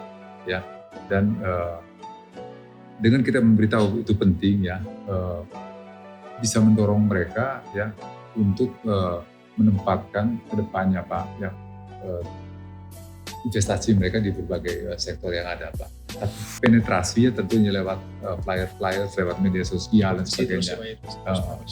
Saya kira itu Pak, sederhananya yang bisa saya sampaikan. Yang paling penting tadi seperti Bang Robert katakan, ini investasi di bidang, ada perusahaan investasi finansial. Ya. Ini ada perusahaan asuransi. Ini perlu dijelaskan detail masing-masing supaya tidak confuse. Betul. Tantangan terbesar saat ini, Pak Kiki, saya setuju dengan Bapak, itu financial literacy ya. Itu mempengaruhi bahasa yang mungkin bahasa agak serius nih teman-teman BUMN muda ya. Saya sempat di regulator ya, sekitar tahun yang mempengaruhi kedalaman finansial kita, penetrasi finansial kita atau financial inclusion Pak. Ya ini OJK itu mempunyai divisi atau mempunyai komisioner yang bertugas untuk edukasi konsumen, perlindungan konsumen gitu ya. Nah kita bahu-bahu bersama-sama dengan OJK, BI, LPS ya, kita yang dari sektor industri bersama-sama untuk mengkampanyekan untuk betapa pentingnya berinvestasi dan menabung dan membeli produk proteksi dan asuransi Pak. Terus ini ya, kita tahu betul bahwa IFG ini akan menjadi motor lah, bergerak tonggak utama lah untuk sektor industri finansial di sini. Nah, termasuk untuk bagaimana tadi Bang Robert juga sudah jelaskan menopang perekonomian nasional dengan fungsi-fungsi penjaminan dan asuransinya tadi gitu. Nah, terus ini kan angka-angkanya juga sudah luar biasa ya IFG, seperti ada konsolidasi aset sekitar 7,5 triliun, luar biasa lah, angka-angkanya fantastis gitu. Nah, dan ini transformasi juga akan terus dilanjutkan oleh IFG. Nah, kira-kira ada harapan apa yang Bang Robert punya selaku dirut dari IFG untuk dunia atau industri asuransi dan penjaminan? Ya, terima kasih Mas Argo ya. Saat ini total asetnya IFG itu mungkin sudah di angka 100 di atas 100 triliun ya, mungkin sekitar 120 triliun ya. Saat ini jadi di OJK kita lagi dipertimbangkan masuk dalam konglomerasi keuangan ya, karena jumlah sekian besar ya, size-nya yang besar, satu kelompok usaha yang punya skala yang besar ya, punya power yang besar untuk maju. Nah pertama yang mungkin saya perlu sampaikan ke BUMN muda ya, tugas saya secara sederhananya di IFG itu membangun satu rumah ya, bersama di kelompok-kelompok usaha ini, rumah yang nyaman, rumah yang bersih, rumah yang kalau tamu datang, tamu itu merasa nyaman Pak datang ke sana gitu ya. Itu analoginya seperti itu. Gitu. Ya. Nah, dari sisi bahasa finansialnya, ya yang pertama objektif kami mengelola usaha ini dengan prudent, Pak. Prudent itu penting. Kalau kita tidak prudent, ya, maka semua persoalan-persoalan yang pernah kita hadapi itu akan terulang lagi, gitu ya. Gitu. Yang kedua, karena kita mempunyai skala yang besar, punya power, gitu Pak. Maka marilah kita berkolaborasi satu sama lain, ya, untuk penetrasi pasar, Pak. Ya. Yang lebih signifikan gitu Pak. Ya, kita punya skala saat ini cukup signifikan. Tentunya buat negara harus mendapatkan sumbangan nyata dari IFG, dari sisi pajak dan dari sisi dividen Pak. Maka kita harus progres ke depannya, harus punya kemajuan, punya tolok ukur ya dari sisi pertumbuhan pendapatan kita Pak ke depannya. Saya berharap dari sisi prudentnya terjaga sehingga kita sustain ke depan, konsumennya juga aman gitu ya, kemudian kita punya skala ini kemudian mampu buat kita untuk masuk ke pasar secara bersama-sama dan progres kita memberikan sumbangan yang nyata, yang real ya bagi APBN kita ya. Saat ini angka unaudited ya pendapatan kami secara konsolidasi tahun ini sekitar 3 triliun ya, itu cukup bagus ya di tengah-tengah pandemi krisis ya, sedikit di atas budget yang kita tetapkan Pak ya. Mudah-mudahan di tahun ke depan angka ini terus bertumbuh Pak. Amin. Saya kira itu Pak yang saya akan. Luar biasa ya. Bang Robert ini sudah sekian lama bersama kami di Muda Podcast ya. Ini daging semua nih Mas Kiki. Luar biasa. Saya belajar banyak. Ini sebenarnya masih banyak yang kita bahas Bang Robert, Mas Kiki. Apalagi AFG ini suatu perusahaan baru yang memang sedang transformasi tadi gitu ya. Nah, kalau digali-gali terus mungkin ini 3 episode Muda Podcast nggak selesai nih Mas Kiki ya. Luar biasa. Luar biasa. Kalau lari banyak ceritanya. Itu dia. Nah, makanya kita berharap tentunya AFG sebagai satu BUMN andalan nih ya, Bang Robertus bisa melayani setulus hati dan terus memberikan kontribusi terbaiknya untuk negara dan untuk masyarakat Indonesia. Terakhir Bang Robert, seperti tradisi di Muda Podcast yang datang ke BUMN Muda selalu memberikan motivasi, kutipan atau apa saja yang bisa diberikan kepada sobat BUMN Muda. Silahkan. Baik, terima kasih Pak Kiki, Mas Argo ya. Mirip seperti pelari ya. Anda silakan searching salah satu pelari kayaknya namanya Kipchoge ya. Yang pertama, preparasi ya setiap hari untuk memastikan Anda menang di setiap race yang Anda akan jalani. Nah, yang kedua ya tetaplah rendah hati ya. Jadilah seperti Kipchoge, seorang juara dunia maraton, memecahkan rekor manusia tercepat untuk maraton di bawah 2 jam pada saat ini. Tetap rendah hati, tinggal di kampungnya di Eldoret, Kenya bersama rakyat kebanyakan. Yang ketiga ya disiplin ya untuk melakukan exercise ya, untuk melakukan meningkatkan kemampuan Anda ya, melihat kembali kesalahan-kesalahan yang pernah kita lakukan ya. Teman-teman BUMN Muda ya, Anda adalah pimpinan kita di masa depan. Saya kira tips ini kalau teman-teman lakukan maka BUMN ke depan ya itu tidak akan kalah dengan Temasek di Cina, Kasana di Malaysia ya, atau beberapa BUMN di China. Itu harapan kami saat ini Pak. Luar biasa. Oke. Sobat BUMN Muda, lain kali mungkin kita bisa ngobrol lagi ya Bang Robert. Ya betul. Terima kasih banyak Bang Robert sudah hadir di Muda Podcast. Semoga FG makin maju, nasabahnya makin banyak dan semakin memberi manfaat untuk masyarakat Indonesia. Demikian Sobat BUMN Muda, episode Muda Podcast kali ini semoga memberikan insight-insight baru ya untuk kita semua, untuk Sobat BUMN Muda semuanya. Sampai jumpa lagi di Muda Podcast, podcastnya BUMN Muda. BUMN Muda, tumbuh berkarya memajukan Indonesia.